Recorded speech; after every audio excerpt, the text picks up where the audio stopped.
الہ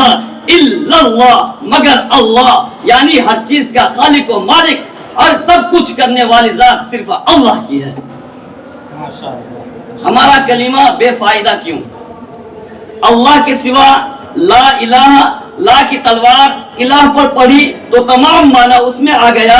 الا اللہ، مگر اللہ، یعنی اللہ کے سوا کوئی مشکل کشا نہیں، حاجت روا نہیں، بگڑی بنانے والا نہیں۔ ہم لا الہ الا اللہ پڑھ کے پھر غیر اللہ کو مشکل کشا کہیں، ہم لا الہ الا اللہ پڑھ کے پھر غیر اللہ کو حاجت روا کہیں، ہم لا الہ الا اللہ پڑھ کے پھر غیر اللہ کو بگڑی بنانے والا کہیں، اور زبان سے پڑھیں لا الہ الا اللہ کہ اللہ کے سوا کوئی الہ نہیں، لا الہ الا اللہ، اللہ کے سوا کسی سے کچھ نہیں ہوتا۔ کلمے میں ہم نے یہ کہا کہ اللہ کے سوا کوئی نہیں، عقیدہ ہم نے یہ رکھا کہ بندے بھی مشکل کشا ہیں، حاجت روا ہیں، اولاد دینے والے ہیں، تو تیرے اس لا الہ الا اللہ پڑھنے کا کوئی فائدہ نہیں۔ کروڑ مرتبہ کلمے کا اقرار کر، لیکن جب تک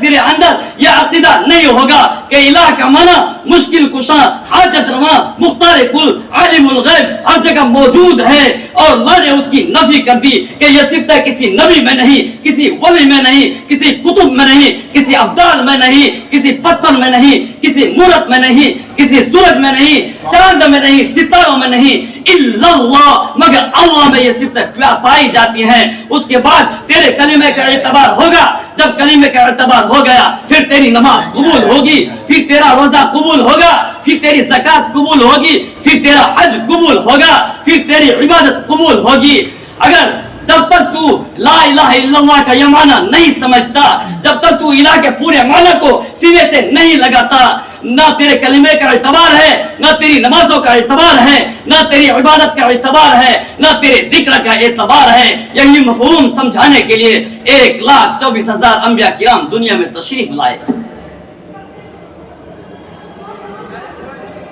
انبیاء کا مقصد اور اصل مشن کیا تھا؟ ہر پیغمبر کو گالیاں دی گئی، ہر پیغمبر کے چہرے پر پتھر مارے گئے، ہر پیغمبر کو اذیتیں دی گئی، ہر پیغمبر کو جلا وطن کیا گیا، 18,000 نبیوں کو شہید کر دیا گیا، کئی ہزار نبیوں کو جیلوں میں ڈال دیا گیا، کئی ہزار نبیوں کو جیلوں میں ڈال دیا گیا، کنویں میں ڈال کر پیغمبروں کو زندہ دفن کر دیا گیا، لیکن 1,24,000 انبیاء میں سے ایک نبی بھی ایسا نہیں آیا جسے لا الہ الا اللہ کا معنی تبدیل کر دیا ہو، اس کے معنی میں کوئی لچک پیدا کر دی ہو، اس کے مفہوم میں لچک پیدا کر کے خاموشی کا اظہار کیا ہو۔ ہر پیغمبر اسی لا الہ الا اللہ کے مفہوم کو دنیا میں سمجھانے کے لیے آیا، تاکہ ساری کائنات ایک اللہ کے ایک خالق مالک ہونے کے علاوہ تمام کو خالق مالک کہنا چھوڑ دے، ایک اللہ کے قانون کے علاوہ تمام قوانین کو مسترد کر دے، ایک کے دروازے کے علاوہ تمام دروازوں کو چھوڑ دے، ایک حاجت روا کے علاوہ تمام کی حاجت روائی کا عقیدہ چھوڑ دے، ایک عالم الغیب کے علاوہ تمام کو عالم الغیب کہنا چھوڑ دے، ایک مالک کے علاوہ تمام کو مالک کہنا چھوڑ دے۔ ساری کائنات اپنے ماتھوں کو، اپنے سجدوں کو، اپنے عبادت کے محور کو ایک اللہ کے ساتھ مرکوز کرے۔ یہی 1,24,000 انبیاء کا مقصد اور اصل مشن تھا۔ میں انہی چند باتوں میں اپنی تقریر ختم کرنا چاہتا ہوں۔